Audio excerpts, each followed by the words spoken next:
18-ാം തീയതി റെയിൽവേ മന്ത്രാലയം പ്രഖ്യാപിച്ചിട്ടുള്ള 100 ദിന കർമ്മ പരിപാടിക്കെതിരെയുള്ള പ്രതിഷേധ പ്രകടനമാണ് നടക്കുന്നത്. 100 ദിന കർമ്മ പരിപാടി എന്ന് പറയുന്നത് മുഴുവൻ വിശദീകരിക്കാൻ ഇപ്പോൾ സാധ്യമല്ല. അതിൽ പ്രധാനപ്പെട്ട 1-2 കാര്യങ്ങൾ മാത്രം പറയാനേ ഞാൻ ആഗ്രഹിക്കുന്നുള്ളൂ. അതിൽ പ്രധാനപ്പെട്ട ഒരു കാര്യം, ഇന്ത്യൻ റെയിൽവേയിൽ ഇന്ന് ഓടുന്ന ട്രെയിനുകളെല്ലാം ഇന്ത്യൻ റെയിൽവേയുടെ ട്രെയിനുകളാണ്. പക്ഷേ ആ രീതി മാറ്റിക്കൊണ്ട് ഇപ്പം നമുക്കറിയാം, നമ്മുടെ നാഷണൽ ഹൈവേ ഗവൺമെന്റിന്റെ പുറത്താണ് ഇല്ലേ? നാഷണൽ ഹൈവേ ഗവൺമെന്റിൻ്റെതാണ്. ഈ നാഷണൽ ഹൈവേകൾ ഓടുന്നത് മുഴുവനും ഗവൺമെന്റിന്റെ വണ്ടികളല്ല, ആണോ? അല്ല, ആർക്ക് വേണ്ടും വണ്ടി ഓടിക്കാം ഹൈവേ. അതേ രീതിയിൽ ഇന്ത്യൻ റെയിൽവേ ലൈനുകളെ മാറ്റിയെടുക്കണം എന്ന നിർദ്ദേശമാണ് ദെബ്രോയി കമ്മിറ്റിയുടെ മുമ്പിലുള്ളത്.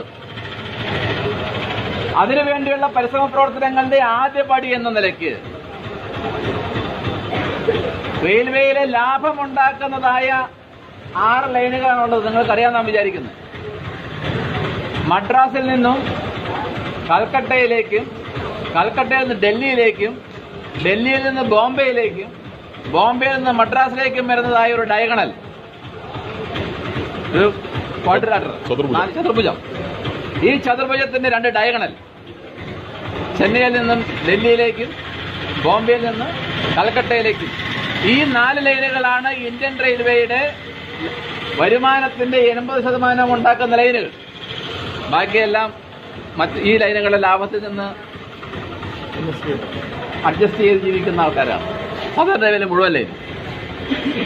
ഇങ്ങനെ പ്രവർത്തിക്കുന്ന മേഖലയിൽ, ഈ ഡയഗണൽ മേഖലയിലെ ഏറ്റവും പ്രീമിയം ട്രെയിൻസ്, ലാഭത്തിൽ ഓടുന്ന പാസഞ്ചർ ട്രെയിനുകൾ വിൽക്കാനാണ് തീരുമാനം. ഇപ്പോൾ കൊടുക്കാൻ പറഞ്ഞിരിക്കുന്നത് ലക്നൌവിൽ നിന്ന് ഡൽഹിയിലേക്ക് പോകുന്ന രാജധാനി ശതാബ്ദിയും കൊടുക്കാനാണ് പറഞ്ഞിരിക്കുന്നത്.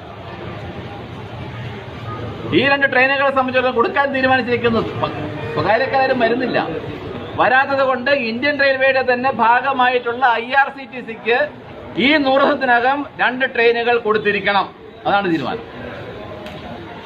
IRCTC കൊടുക്കുമ്പോൾ തീർച്ചയായിട്ടും ലാഭത്തിലൊന്നും എഗ്രിമെന്റ് അല്ലാതെ കാര്യങ്ങളൊക്കെ ഇല്ല. അപ്പൊ IRCTCയുമായിട്ട്, IRCTC ഗവൺമെന്റിന്റെ ഭാഗം തന്നെയാണ്, ഇന്ത്യൻ റെയിൽവേയുടെ ഭാഗം തന്നെയാണ്. അതുകൊണ്ട് തന്നെ കോൺട്രാക്ടിനെ സംബന്ധിച്ച് നമുക്ക് കാര്യമായ തർക്കങ്ങളൊന്നും ഉണ്ടാകുകയില്ല. IRCTCക്ക് വന്നാലും ഇന്ത്യൻ റെയിൽവേക്ക് തന്നെയാണ്, തർക്കം ഉണ്ടാകുകയില്ല.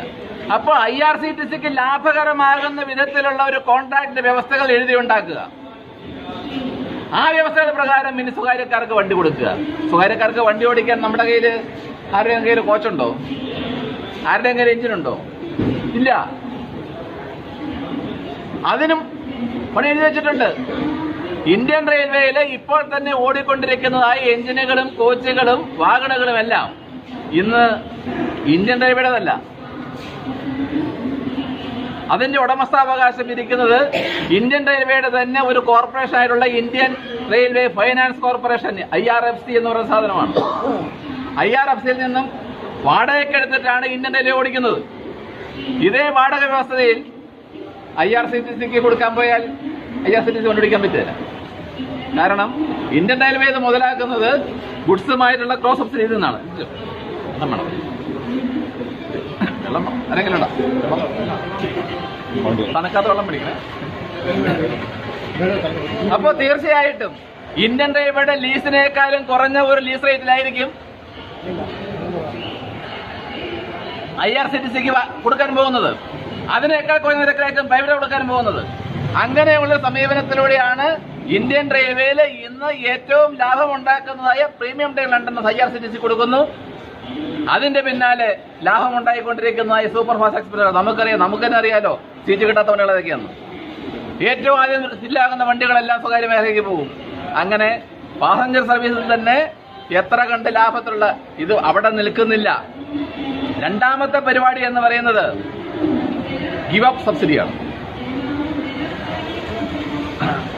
ഇവിടെ ഇല്ല, എല്ലാ പല സ്ഥലത്തുമുണ്ട്. റെയിൽവേ സ്റ്റേഷനിൽ പോയാലുണ്ട്, നമ്മുടെ അടുത്തൊന്നും ഉണ്ടായിരുന്നു, ഇപ്പോൾ കാണില്ല. നിങ്ങൾ സബ്സിഡി ഉപേക്ഷിച്ചതുകൊണ്ട് ലക്ഷക്കണക്കിന് കോടിക്കണക്കിന് അമ്മമാർക്ക് ഗ്യാസ് സിലിണ്ടർ കിട്ടി. അത് ഒരു വർഷമല്ല കേട്ടോ, ഒരുപാട് വർഷങ്ങൾ. അത്തരത്തിൽ ഇന്ത്യൻ റെയിൽവേയിലും ഒരു ഗിവ് അപ്പ് സബ്സിഡി കാമ്പയിൻ ആരംഭിക്കണമെന്നാണ് തീരുമാനിച്ചിട്ടുള്ളത്. ഇനി ഇന്റർനെറ്റ് ബുക്ക് ചെയ്യുമ്പോഴും കൗണ്ടറിൽ ബുക്ക് ചെയ്യുമ്പോഴും നമ്മൾ ടിക്ക് ചെയ്യണം സബ്സിഡി വേണോ വേണ്ടയോ എന്ന്. നടപ്പിലാക്കാൻ തുടങ്ങിയിരിക്കുന്നതാണ് പറയുന്നത്. രാജധാനി സബ്സിഡിയിൽ നിങ്ങൾക്ക് സബ്സിഡി വേണോ വേണ്ടയോ, സീനിയർ സിറ്റിസൺ സബ്സിഡി വേണോ വേണ്ടയോ എന്നൊരു ഓപ്ഷൻ ഇപ്പം തന്നെ നിലവിലുണ്ട്. അതേപോലെ രാജധാനി സർവീസുകളിൽ ഇങ്ങനൊരു ഓപ്ഷൻ കൂടി തുടങ്ങിക്കഴിഞ്ഞു എന്നാണ് പറഞ്ഞത്. ഞാനിതുവരെ നോക്കാത്താണ് എനിക്കറിയാൻ പറ്റില്ല. ഒന്നോ സീനിയർ സിറ്റിസൺ ഉണ്ട്. സീനിയർ സിറ്റിസൺ അല്ല, വന്നിട്ടില്ല. കൊമേഴ്സ്യൽ മാനേജറുടെ സർക്കുലർ ഇറങ്ങിക്കഴിഞ്ഞിട്ടുണ്ട്. ചിലപ്പോൾ അതിന്റെ മാറ്റം വരും. അപ്പൊ ആ രീതിയിൽ മാറ്റുകയാണ്. ഈ മാറ്റുന്നതിന് വേണ്ടി ഇത് 18-ാം തീയതി ഓർഡർ ഇറങ്ങുന്നത്. അതിനും 2 ആഴ്ച മുമ്പ് വേറൊരു ഉത്തരവ് ഇറങ്ങിയിട്ടുണ്ട്. ആ ഉത്തരവ് എന്താണെന്ന് ചോദിച്ചാൽ, ഇന്ന് PRO ഡിപ്പാർട്ട്മെന്റിന്റെ കീഴിലാണ് നമ്മളുടെ സേഫ്റ്റിയെ സംബന്ധിച്ചായാലും റെയിൽവേ സംബന്ധിച്ചുള്ള പ്രചാരണ വീഡിയോകളും ഇതെല്ലാം നടപ്പിലാക്കിക്കൊണ്ടിരിക്കുന്നത്. ആ മേഖലയെ സ്വകാര്യവൽക്കരിക്കുന്നതിന് വേണ്ടി ടെൻഡർ വിളിച്ചിട്ടുണ്ട്. ഇനി ഇലക്ട്രോണിക് മീഡിയയിലായാലും വാട്സപ്പിലായാലും ട്വിറ്ററിലായാലും ഫേസ്ബുക്കിലായാലും ഉണ്ടാകുന്നതായ പ്രചാരണങ്ങൾ എങ്ങനെയായിരിക്കണം എന്നുള്ളതിനും ടെൻഡർ വിളിച്ചിട്ടുണ്ട്. സ്വകാര്യ കമ്പനിക്കാരാണ് പ്രചാരണം നടത്തുക. ആ കമ്പനിക്കാരാണ് ഇനി ഈ പ്രചാരണം നടത്തുക. ഏത് പ്രചാരണം? Give up the subsidy. അപ്പൊ ഈ ഗീവ് അപ്പ് സബ്സിഡിക്ക് ഇനി എന്തെല്ലാമൊക്കെയാണ് വരാൻ പോകുന്നത് നമുക്ക് അറിഞ്ഞുകൂടാ. ചിലപ്പോ പട്ടാളക്കാരുടെ സേവനമായിരിക്കാം. അങ്ങനെയാണല്ലോ പട്ടാളക്കാരെ സഹായിക്കണം ഇപ്പൊ നമുക്കെല്ലാം തിരിച്ചുകൊണ്ടിരിക്കുന്നത്. മുമ്പ് ഗ്യാസ് സബ്സിഡി ചെയ്ത് പാവപ്പെട്ട അമ്മമാർക്ക് വേണ്ടിയിട്ടായിരുന്നെങ്കിൽ ഇത് അങ്ങനെ ഒരുപാട് പ്രചാരണങ്ങൾ. ഈ പ്രചാരണങ്ങൾ ഏറ്റെടുക്കേണ്ടത് ഇന്ത്യൻ റെയിൽവേ ആണ്. അതും തീരുമാനത്തിലുണ്ട്. ഈ ഗിവ് അപ്പ് സബ്സിഡി എന്ന് പറയുന്നത് മുദ്രാവാക്യം പ്രചരിപ്പിക്കുന്നതിന് വേണ്ടിയുള്ള ചെലവ് വഹിക്കേണ്ടത് ഇന്ത്യൻ റെയിൽവേ ആണ്. ഫണ്ട് അലോട്ട് ചെയ്തിട്ടുണ്ട്. അപ്പൊ അത്തരത്തിൽ ഇന്ത്യൻ റെയിൽവേക്കെതിരായ ഒരു പ്രചാരണം ഇന്ത്യൻ റെയിൽവേയുടെ കാശ് ഉപയോഗിച്ചുകൊണ്ട് സ്വകാര്യ കമ്പനിക്കാർ നടപ്പിലാക്കാൻ പോവുകയാണ്. എന്തിനാണ് നടപ്പിലാക്കുന്നത്? ഈ നടപ്പിലാക്കുന്നതിന്റെ കാരണവും വളരെ കൃത്യമായിട്ട് ദെബ്രോയ് കമ്മിറ്റി എഴുതി വെച്ചിട്ടുണ്ട്. ഇന്ത്യൻ റെയിൽവേയിലെ ഒരു സർവീസ് സ്വകാര്യ കമ്പനിക്കാരനെ ഏറ്റെടുക്കാൻ തയ്യാറാകാത്തതിന്റെ കാരണം ഇവിടെയുള്ള സബ്സിഡിയാണ്.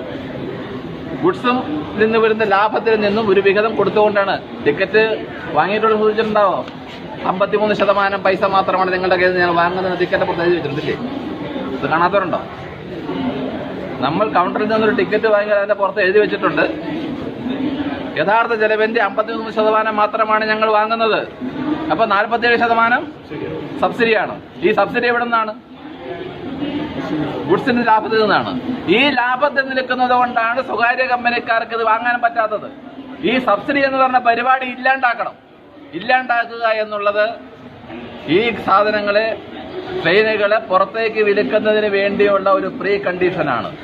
ആ പ്രീ കണ്ടീഷൻ നടപ്പിലാക്കിയെടുക്കുന്നുണ്ട്. ഇപ്പൊ കാശ് ചെലവാക്കുന്നവരാ ഇന്ത്യൻ റെയിൽവേയാണ്. ഇന്ത്യൻ റെയിൽവേക്കെതിരായ പ്രചാരണം ഇന്ത്യൻ റെയിൽവേയുടെ കാശ് ഉപയോഗിച്ചുകൊണ്ട് സ്വകാര്യ കമ്പനിക്കാരെ നടത്തിച്ചുകൊണ്ട് ഇന്ത്യൻ റെയിൽവേയുടെ ട്രെയിനുകളെല്ലാം വിൽക്കുക എന്ന പ്രോഗ്രാമാണ് ഇതിലാണ് നടപ്പിലാക്കുന്നത്. ഇതവിടെ മാത്രം നിൽക്കുന്നില്ല. നമുക്ക് സ്പീഡ് വർദ്ധിപ്പിക്കണമെന്നുള്ളത് നമ്മളെല്ലാവരും പറഞ്ഞുകൊണ്ടിരിക്കുന്ന കാര്യമാണ്. അതിനിപ്പോൾ എന്താ നമ്മുടെ വിഷമം? കാശില്ലെന്നാണ് വിഷമം, കാശില്ലെന്നാണ്. പക്ഷേ ഇപ്പോൾ ഈ ട്രെയിൻ വിൽക്കാൻ തീരുമാനിച്ചിട്ടുണ്ടല്ലോ. ഈ 6 ലൈൻ പറഞ്ഞിട്ടുണ്ടെങ്കിലും ആദ്യ നടപടിയായിട്ട് പറഞ്ഞിരിക്കുന്നത് ബോംബെ ഡൽഹിയും കലക്കട്ട ഡൽഹിയുമാണ്. ഈ 2 ഡൽഹിയിലേക്കും 8645 കോടി രൂപയും 8609 കോടി രൂപയും വകയിരുത്തിയിട്ടുണ്ട്. ഈ സെക്ഷനുകളുടെ സ്പീഡ് 160 ആക്കണം. അപ്പൊ 120 ആക്കുന്ന ട്രെയിനുകൾ ഓടുന്നത് ആരായിരിക്കും? രാജധാനി ശതാബ്ദിക്ക് 160 കൊടുക്കുക. അപ്പോ ഇന്ത്യൻ റെയിൽവേ ഇല്ല എന്ന് പറയുന്നതായ ഫണ്ട് ഇപ്പോൾ ഉണ്ടാക്കിക്കൊണ്ട് വിൽക്കാൻ പോകുന്ന ട്രെയിനുകൾക്ക് ഇപ്പൊ 120 സ്പീഡുള്ളൂ, അത് 120 കൊടുക്കുകയാണ്. ഇത് ഇവിടെ മാത്രമല്ല കേട്ടോ, നമ്മുടെ വിഴിഞ്ഞം പദ്ധതി ഉണ്ടായല്ലോ, അതാണെങ്കിൽ കൊടുത്തു കഴിഞ്ഞപ്പോ അങ്ങോട്ടുള്ള 2 റോഡുകൾ ഇപ്പൊ നമ്മുടെ ഹൈവേ നിർത്തിവെക്കാൻ പറഞ്ഞേക്കാണോ ഗഡ്കരി. അതേ ഗഡ്കരി തന്നെ കേരളത്തിൽ നിന്ന് പ്രസംഗിക്കുകയുണ്ടായി. ഈ 2 പ്രോജക്റ്റിന് ഒരു കാരണവശാലും ഒരു പൈസയ്ക്കും ബുദ്ധിമുട്ട് വരികയില്ല. പോർട്ട് വരുന്നതിനും റോഡുണ്ടാവണം. റോഡുണ്ടാക്കുന്ന ആരാ? കേന്ദ്ര സർക്കാർ. അതേ മറുപടിയാണ് ചെയ്യുന്നത്. ട്രെയിനുകൾ വിൽക്കുന്നു. ആ ട്രെയിനുകൾ വിൽക്കുന്നതിന്റെ ഒപ്പം അവർക്ക് സൗകര്യങ്ങൾ ഉണ്ടാക്കുന്ന വിധത്തിൽ കാശില്ല എന്ന് പറയുന്ന ഇന്ത്യൻ റെയിൽവേ 17,000 കോടി രൂപ അതിനു വേണ്ടി വകയിരുത്തിയിരിക്കും 100 ദിന പ്രോജക്റ്റ്. ആ ടെൻഡർ കാര്യങ്ങൾ 100 നടക്കണം പറഞ്ഞിരിക്കുന്നത്, ഇത് 100 ആക്കുന്നതിന് വേണ്ടി. അതേപോലെ തന്നെ പ്രധാനപ്പെട്ട ഒരു പ്രശ്നം, ഡെബ്രോയി കമ്മിറ്റിയെ കുറിച്ച് സംസാരിക്കുമ്പോൾ പറഞ്ഞിട്ടുണ്ട്, ഇതിനെ അൺബണ്ടിൽ ചെയ്യണം, പല കോർപ്പറേഷൻ ആക്കണം, കമ്പനി ആക്കണം എന്നെല്ലാം പറയുന്നുണ്ട് എന്ന് പറഞ്ഞിട്ടുണ്ട്. 7 പ്രൊഡക്ഷൻ യൂണിറ്റുകളെ ഇന്ത്യൻ റെയിൽവേ മാനുഫാക്ചറിംഗ് കമ്പനി എന്ന കമ്പനി ആക്ടിന്റെ കീഴിൽ വരുന്ന സ്ഥാപനമാക്കി മാറ്റണമെന്ന ശുപാർശ. എന്റെ പേര് മാറ്റിയിട്ടുണ്ട്. ഇന്ത്യൻ റെയിൽവേ റോളിംഗ് സ്റ്റോക്ക് കമ്പനിയാണ്. ഡെബ്രോയി കമ്മിറ്റി പറഞ്ഞത് പ്രൊഡക്ഷൻ യൂണിറ്റുകൾ മാത്രമാണ് എങ്കിൽ, ഈ കമ്പനിയിൽ പറഞ്ഞിരിക്കുന്നത് എല്ലാ വർക്ക്ഷോപ്പുകളെയും അതിലേക്ക് കൊണ്ടുപോകണമെന്നാണ്. കമ്പനി ആക്ടിലേക്ക് എന്താ കുഴപ്പം? പറയും, എന്താ കുഴപ്പം? കമ്പനി ആയാലും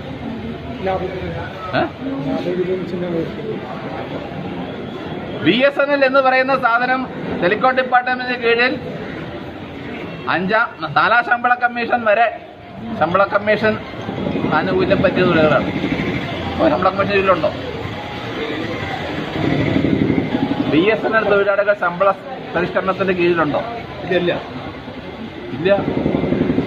കമ്പനിയാകുന്നവർ കൂടി ശമ്പള കമ്മീഷന്റെ പരിഗതിയിൽ നിന്നും അവർ പുറത്തേക്ക് പോകും.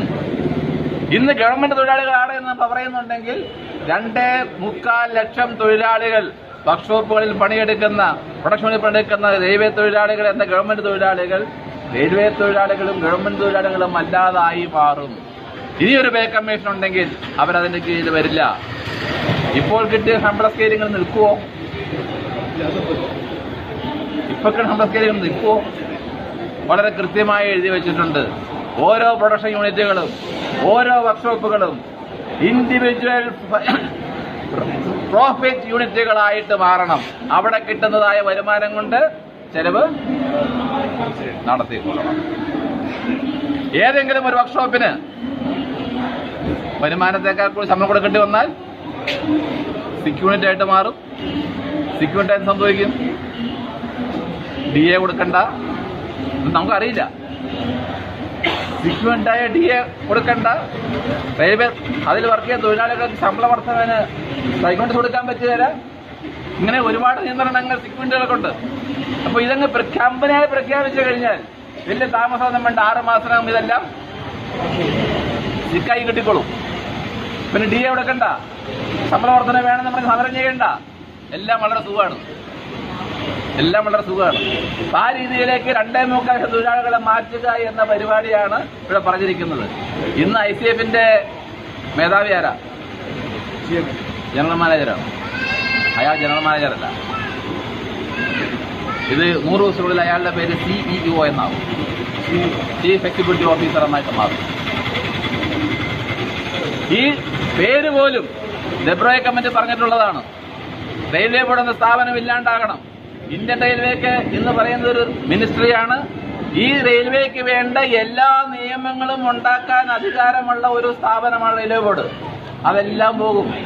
റെയിൽവേ മിനിസ്ട്രി ആവശ്യമില്ല. ബഡ്ജറ്റ് വേണം തീരുമാനിച്ചു.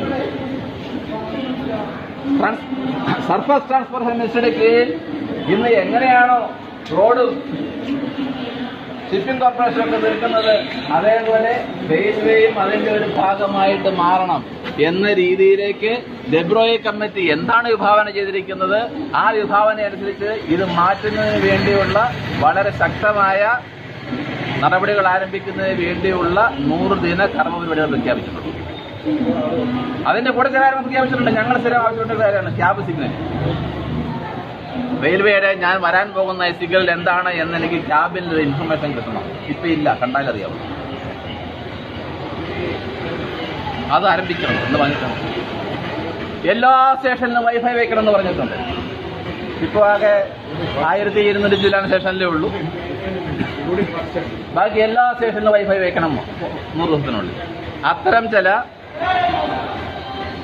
മേമ്പൊടി എന്നല്ല പറയാ, എന്താ പറയാ, ഈ പഞ്ചസാരയെ പുതിയ വേറെ വീട് പറയുക, പേരെ മറന്നു. മേമ്പൊടി കഴിക്കുന്ന വേറെയാണ്. അതേപോലെ ഇത്തരം വിഷത്തിന്റെ പുറത്ത് ഇത്തരം കുറെ കാര്യങ്ങൾ എഴുതി വെച്ചിട്ടുണ്ട്. ഇപ്പൊ ഞങ്ങൾ നടത്തിക്കൊണ്ടിരിക്കുന്ന സമരത്തിൽ ഞങ്ങളുടെ പ്രധാനപ്പെട്ട ഡിമാൻഡ് സേഫ്റ്റി കമ്മിറ്റികൾ വെച്ചിട്ടുള്ള നിർദ്ദേശം നടപ്പിലാക്കണം. ഞങ്ങളുടെ അനുഭവം എന്താണെന്ന് ചോദിച്ചാൽ ഒരു സീരിയസ് ആക്ഷൻ ഉണ്ടായാൽ അതിന്റെ പുറത്ത് ജുഡീഷ്യൽ കമ്മിറ്റി ഉണ്ടാവും, CRS ഉണ്ടാവും, ഇതൊക്കെ ഉണ്ടാവും. ഇവരെല്ലാവരും ഒരു 100 ശുപാർശയെ കൊടുക്കും. അതിനകത്ത് കുറെ കാര്യങ്ങൾ സുരക്ഷിതത്വം ഉണ്ടാക്കാൻ വേണ്ടിയുള്ളതായിരിക്കും, കുറെ കാര്യങ്ങൾ തൊഴിലാളിക്കെതിരായിരിക്കും. തൊഴിലാളിക്കെതിരായുള്ള കാര്യങ്ങൾ പിറ്റേ ദിവസം ഓർഡറാണ്, അതിലൊരു സംശയമില്ല. എന്തൊക്കെ പറഞ്ഞിട്ടുണ്ടോ അതെല്ലാം പിറ്റേ ദിവസം ഓർഡറാണ്. ബാക്കി കാര്യങ്ങളോ അതങ്ങനെ അവിടെ നൂറ്റാണ്ട് കിടക്കും.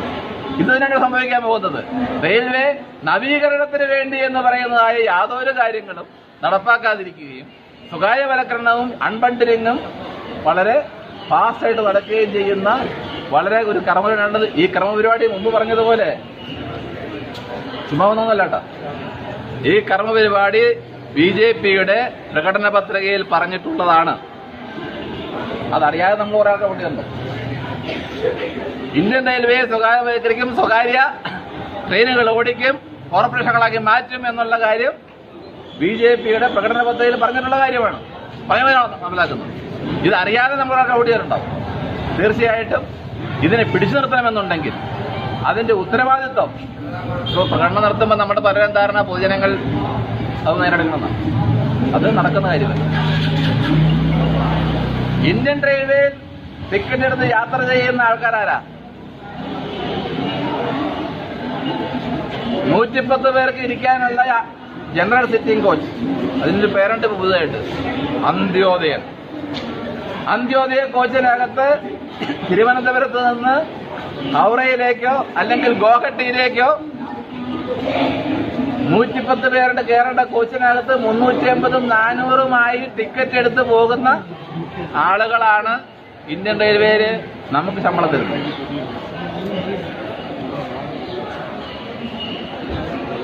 അങ്ങനെ പോകുന്ന തൊഴിലാളികൾ നമുക്ക് ഏൽപ്പിച്ചുള്ള ഉത്തരവാദിത്തമാണ്. ഇന്ത്യൻ റെയിൽവേ എന്ന് പറയുന്നത് ഇത്തരം ഗതികെട്ട ആളുകൾക്കുള്ള ഏറ്റവും ചെലവ് കുറഞ്ഞ ഒരു യാത്രാമാർഗമായി ഇവിടെ നിലനിർത്തുക എന്നുള്ളത് നമുക്കാണ് റെയിൽവേയെ കുറിച്ച് അറിയുക. അതിനെക്കുറിച്ച് അറിഞ്ഞ് അതിനെക്കുറിച്ച് പ്രചരിപ്പിച്ച് അതിനെക്കുറിച്ച് പൊതുജനങ്ങളുടെ സപ്പോർട്ട് വാങ്ങിക്കൊണ്ടതിനെ എല്ലാ അർത്ഥത്തിലും സമരം ചെയ്ത് ജനങ്ങളുടെ ക്യാമ്പയിൻ നടത്തി ഇത്തരത്തിലുള്ളതായ ഇലക്ഷനിൽ തന്നെ നിങ്ങൾക്ക് വോട്ട് ചെയ്യണമെങ്കിൽ ഇത് മാറ്റിവെക്കണം. ഈ സെൻട്രൽ ഗവൺമെന്റ് എംപ്ലോയീസ് ഇത്തവണ അങ്ങനെ ഒരു ക്യാമ്പയിൻ നടത്തുകയുണ്ടായി. എല്ലാ രാഷ്ട്രീയ പാർട്ടികൾക്കും ഇന്ന കാര്യങ്ങൾ നിങ്ങളുടെ പ്രകടന പത്രിക ഉൾപ്പെടുത്തണമെന്ന് ആവശ്യപ്പെടുകയുണ്ടായി. അത് നടന്നില്ല. ആകെ ഇടതുപക്ഷ CPM മാത്രമാണ് തൊഴിലാളികളുടെ പ്രകടന പത്രിക അവരുടെ അവകാശങ്ങൾ വൈകുന്നേരം ചെയ്തിട്ടില്ല. അതിനെ സംബന്ധിച്ച് NPSനെ കുറിച്ച് പോലെ തന്നെ പുനഃപരിശോധിക്കുമെന്ന് കോൺഗ്രസ് പറഞ്ഞിട്ടുണ്ട്, BJP പറഞ്ഞില്ല. അപ്പൊ അത്തരത്തിൽ തൊഴിലാളികളുടെയും ജനങ്ങളുടെയും ആവശ്യങ്ങൾ നിങ്ങളുടെ ഭരണപത്രം ഉണ്ടാകണമെന്നും അതനുസരിച്ചുള്ള പ്രവർത്തനങ്ങൾ ഇല്ല എങ്കിൽ നിങ്ങളെ ഭരണത്തിൽ നിന്ന് മാറ്റുമെന്നുള്ള നിലയ്ക്കുള്ള ഇതെല്ലാം നടപ്പാക്കണമെന്നുണ്ടെങ്കിൽ അതിന്റെ പ്രാഥമിക ഉത്തരവാദിത്വം നമ്മൾക്ക് ജീവിക്കാനുള്ള ശമ്പളം തരുന്നതായ ഈ തൊഴിലാളികളല്ല, പാവപ്പെട്ട ട്രെയിൻ യാത്ര ചെയ്യുന്ന ആളുകൾ നമ്മളെ ഏൽപ്പിച്ചിട്ടുണ്ട് എന്ന ഒരു ബോധ്യം ഉൾക്കൊണ്ടുകൊണ്ട് ഇതിനെതിരായുള്ള ക്യാമ്പയിൻ പ്രവർത്തനം അവസാനിപ്പിക്കുകയല്ല, ഈ നടപടികൾ പിൻവലിക്കപ്പെടുന്നതുവരെ ഉറക്കമില്ലാതെ പ്രവർത്തിക്കുക എന്നൊരു തീരുമാനമെടുത്ത് പോകണമെന്ന് ഈ പ്രകടനത്തിൽ പങ്കെടുത്ത മുഴുവൻ തൊഴിലാളികളെ അഭ്യർത്ഥിച്ചുകൊണ്ട് എന്റെ വാക്കുകൾ ഞാൻ അവസാനിപ്പിക്കുന്നു. നന്ദി.